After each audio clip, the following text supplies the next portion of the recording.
Hello, welcome to my channel. ఈరోజు వచ్చేసి weather అయితే చాలా బాగుంది.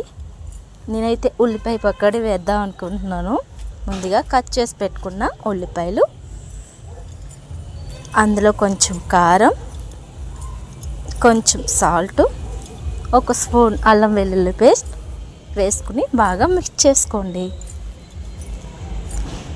ఇందులోనే ఒక కప్ అయితే శనగపిండి తీసుకోండి. అలాగే కొంచెం వరిపిండి కూడా వేసుకోండి.